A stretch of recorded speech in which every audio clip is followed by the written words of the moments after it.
안녕하세요. 저는 프랑스 출신의 나단이라고 합니다. 솔직히 말씀드리겠습니다.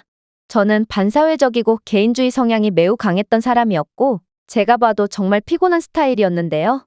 하지만 최근에 한국을 경험하게 된 저는 이러한 제 기질을 완전히 고치게 되었고, 아직도 180도 변해버린 제 자신이 믿기지가 않을 지경입니다. 일단 제가 성격 문제가 생긴 이유는 바로 일 때문이었는데요. 저는 거의 평생을 쉬지 않고 일해왔고, 프랑스 특유의 예민하고 짜증 많은 사람들과 일하다 보니 자연스레 저 또한 손해를 보지 않기 위해 자기 방어적 심리가 점점 더 강해진 모양이었죠. 그러다 제가 평소에 유일하게 존경하던 직장 상사가 저는 머리를 식힐 필요가 있다며 이대로라면 안에서 쌓인 고름이 터져서 무너지고 말 거라며 강제로 휴가를 보내버렸는데요. 그래서 저는 강제로 해외로 떠나게 되었습니다. 제가 선택한 국가는 바로 일본이었어요. 이유는 딱히 없었습니다. 해외여행에 관심이 없던 저는 그저 공항에서 가장 빠른 항공편을 검색했고 우연히도 그게 바로 일본이었거든요. 하지만 저는 그렇게 무계획으로 일본에 도착하자마자 여행에 대한 아무런 준비조차 하지 않고 온 제 결정을 후회할 수밖에 없었습니다. 왜냐하면 제가 일본 공항에 도착하자마자 눈이 엄청나게 많이 오기 시작했거든요. 제 첫날 일정은 도쿄에서 시작이었기에 엄청나게 걱정이 된다거나 하지는 않았는데요. 도쿄는 일본의 수도고 웬만한 개발도상국들도 수도의 인프라만은 꽤나 신경 쓰기 때문이죠. 하물며 일본은 선진국이므로 저는 도쿄에만 가면 모든 게 해결될 줄 알았던 것입니다. 하지만 저는 도쿄로 이동하면서 기이한 장면을 목격하게 되었습니다. 눈은 계속해서 내리고 있고 인도와 도로에도 눈이 엄청나게 쌓이고 있는데도 일본인들은 아무도 제설 작업을 하지 않고 있었기 때문인데요. 심지어 몇몇 장소에서는 그럴듯한 제설 장비를 준비해 놓은 인원이 모여 있었음에도 이들은 무전만을 계속할 뿐 누군가의 명령을 기다리고 있는 듯 제설 작업은 하지 않은 채 눈만 맞고 있더라고요. 일본은 매뉴얼이 없으면 굴러가지 않는 극단적으로 수동적인 사회인지 폭설 속에서 그저 눈사람처럼 가만히 대기하는 일본인들의 모습은 기이하기까지 하더군요. 하지만 저는 지금 일본의 상황을 보고 비웃기만 하고 있을 상황이 아니었습니다. 저는 이내 충격적인 상황에 맞닥뜨리게 되거든요. 왜냐하면 쌓인 눈 때문인지 제가 탄 버스의 바퀴가 헛돌기 시작했고 이내 버스는 움직이지 않게 되어버렸는데요. 프랑스도 만만치 않은 인프라 후진국이자 서비스 사막이지만 이런 경우는 거의 발생하지 않기에 저는 매우 황당한 감정마저 느꼈습니다. 그러나 한편으로는 이러한 곤란한 상황은 곧 개선될 거라고 생각했어요. 안 그래도 주변에 제설 작업 장비를 갖추고 대기하고 있는 작업자들이 많았거든요. 그러나 작업자들은 저희를 도와주러 오지 않았고 일본인 승객들은 하나둘씩 버스의 상태를 보러 밖으로 나오기 시작하더니 이내 자신의 일이 아니라고 생각하는 듯 그대로 버스를 버리고 도망가기 시작하는 거 아니겠어요? 심지어 남은 일본인들조차 일 처리가 진행되지 않자 그대로 도망가 버렸죠. 저는 매우 답답한 마음이 들었고 약간의 짜증을 내며 일본인 버스 기사에게 번역 앱을 들이밀었습니다. 저기 제설 작업을 나온 사람들이 있는데 왜 우리를 도와주지 않는 겁니까? 그리고 일본인 승객들은 왜 다들 도망가는 거죠? 이들이 조금만 도와준다면 간단히 끝날 문제인데 도대체 왜 이들은 나 몰라라 도망가 버리는 거고 당신은 왜 어떠한 도움도 요청하지 않는 겁니까? 그러자 일본인 버스 기사는 이런 뚱딴지 같은 질문은 처음 받아본다는 듯 헛웃음을 지을 뿐이더라고요. 제설 작업자들은 정해진 일만을 수행해야 해요. 아직 상부의 지시가 내려오지 않은 모양이고 지금은 얌전히 대기를 하는 게 그들이 맡은 일이죠. 그리고 승객들이 버스를 밀며 도와주는 건 매뉴얼에 없는 행동이에요. 일본에서는 매뉴얼에 없는 행동을 하면 안 되고 제가 지금 할 일은 조용히 버스에서 상부의 지시를 기다리는 것뿐이죠. 저는 지독하리만큼 수동적인 일본인들의 삶에 학을 떼고 말았습니다. 물론 프랑스에는 예민하고 짜증스러운 사람들 투성이지만 그래도 이런 상황은 이동이라는 승객들의 공통된 이익과 부합하므로 툴툴대면서도 버스를 밀며 도움을 줄 게 분명했거든요. 일본인들의 작은 체구를 보니 그들이 돕는다고 해도 달라질 건 딱히 없어 보였지만 그래도 여전히 이해는 안 됐죠.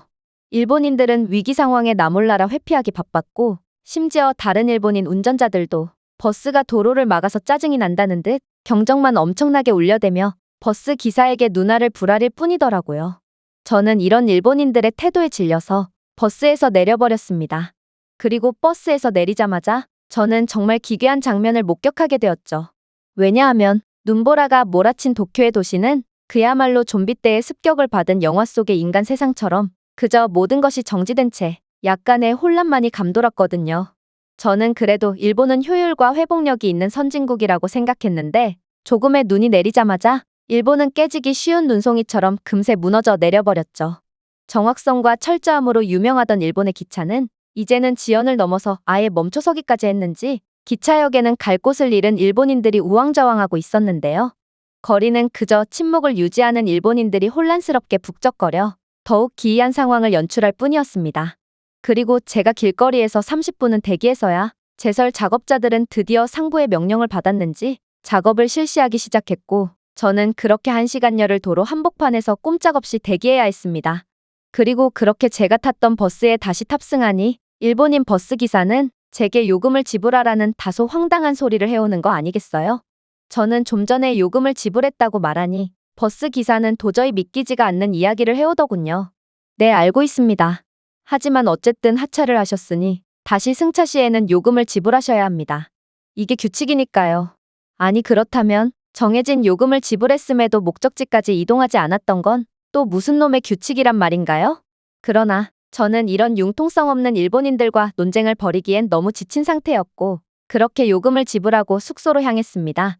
저는 그래도 선진국인 일본인데 이 정도의 눈만으로 교통이 마비되는 처참한 모습에 학을 떼버렸는데요. 그리고 뒤늦게 확인해본 일기예보에서는 이러한 폭설은 당분간 계속된다고 했기에 저는 일본을 떠나기로 마음먹었습니다. 여기에 있어봤자 똑같은 답답한 상황만 계속될 게 분명했거든요. 저는 프랑스에서 쌓인 화가 여기서 터질 것 같은 느낌이 들었고 프랑스로 돌아가려다가 그냥 일본에서 가장 가까운 국가인 한국에 들러보기로 했습니다. 한국도 제게 실망을 안겨준다면 그냥 프랑스로 되돌아가기로 마음먹은 채로 말이죠. 하지만 저는 일본에서 한국으로 가는 비행기 안에서 엄청난 불길함을 감지했습니다. 왜냐하면 도대체 어떻게 이런 날씨에 비행기가 날 수 있는지 이해가 안 갈 정도로 기상 상황은 몹시 안 좋았거든요. 그리고 아니나 다를까 한국에는 일본에서 경험했던 것보다 훨씬 많은 폭설이 내리고 있었고 저는 일본에서의 경험이 떠올라 절망감이 들 뿐이었습니다. 그러나 한국은 마치 이단자를 꾸짖는 것처럼 제게 곧바로 놀라운 일가를 날려줬죠. 왜냐하면 저는 공항에서 내리자마자 웬 정체불명의 버스를 목격하게 되었고 한국인들은 당연하다는 듯 버스에 탑승하고 있었거든요. 심지어 몇몇 짐이 많이 없는 한국인들은 노약자들의 짐을 거의 뺐다시피 가로채서 버스에 대신 실어주기도 했는데요. 저는 이런 황당한 상황에 어릿빠진 채 멀뚱멀뚱 지켜만 볼 뿐이었습니다. 그때 버스 기사처럼 보이는 한국인이 제게 다가와서 유창한 영어를 구사하기 시작하더군요. 아, 한국이 처음이시군요. 인천공항은 워낙 대형 공항이라 승객분들이 이동하는데 불편을 덜어드리기 위해 셔틀버스를 운영 중에 있거든요. 특히나 오늘 같은 궂은 날씨에 공항까지 걸어서 이동하기란 정말 쉽지 않죠. 저는 여러 해외 출장 경험이 있고 다양한 공항을 겪어봤는데 이 정도의 서비스까지 제공하는 공항은 처음이라 꽤나 당황할 수밖에 없었습니다. 특히나 한 번은 프랑스 공항에서 휠체어를 탄 장애인이 활주로를 가로지르다 사고가 날 뻔한 적도 있었는데 프랑스의 불친절한 승무원은 그 장면을 보고도 못 본 채 하며 자신과는 상관없는 일이라는 태도를 보일 뿐이었는데요. 그리고 그건 개인주의에 찌든 다른 프랑스인들도 마찬가지였고 저는 프랑스인들의 무정함에 학을 떼며 그 장애인을 도와준 기억이 있습니다. 그런데 한국인들은 노약자의 짐을 서로 들어줄 뿐만 아니라 공항에서는 버스 픽업 서비스까지 운영하며 승객들을 배려해주고 있다니 저는 뭔가 차가웠던 심장이 녹아내리는 것을 느꼈습니다. 그렇게 저는 살면서 가장 편하게 인천공항 내부로 진입할 수 있었죠. 인천공항은 정말 한국 교통의 허브 역할을 수행하고 있었는데요. 저는 공항과 바로 연결되어 있는 지하철과 기차, 심지어 버스나 택시를 이용해서도 인천을 빠져나갈 수 있었거든요. 저는 일본에서의 경험 때문에 버스라면 학을 떼게 되었고 폭설 속에 버스를 탑승하는 것에 대해 알 수 없는 불안감까지 느끼게 되었는데요. 역시나 반골 기질이 있던 저는 약간의 망설임 끝에 버스를 선택하게 되었습니다. 그리고 버스 정류장에 도착한 저는 정말 깜짝 놀랄 장면을 목격하게 되었죠. 일단 한국에서는 엄청난 강추위의 폭설을 몸으로 전부 받아내면서까지 버스를 기다릴 필요가 없었는데요. 버스 정류장에는 웬 부스가 설치되어 있어서 한국인들은 전부 별도의 부스 안에서 버스를 기다리고 있었거든요.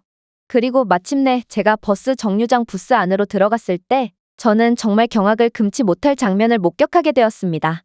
왜냐하면 부스 안은 바깥의 혹독한 날씨와는 달리 매우 따뜻했고 공기까지 몹시 맑았거든요. 저는 이러한 상황에 그저 어리둥절해 할 수밖에 없었는데 다행히도 부스 안에는 저 같은 촌뜨기 외국인들을 위해서 약간의 설명이 적혀 있더군요.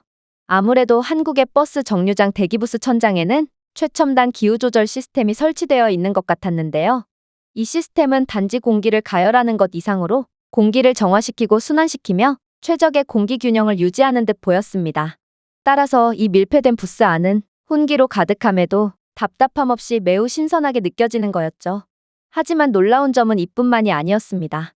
부스 안에는 실시간 버스 스케줄을 디지털로 구현해 놓았을 뿐만 아니라 날씨 업데이트 및 지역 뉴스를 제공하는 대화형 디지털 디스플레이까지 구현해 놓았거든요.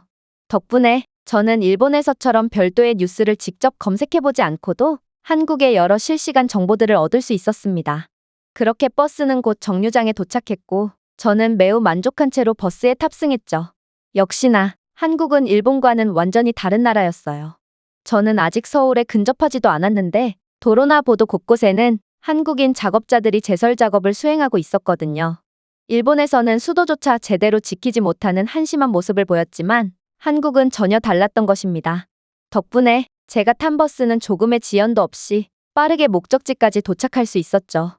그런데 한국의 겨울은 정말 예측을 하려야 할 수가 없더군요.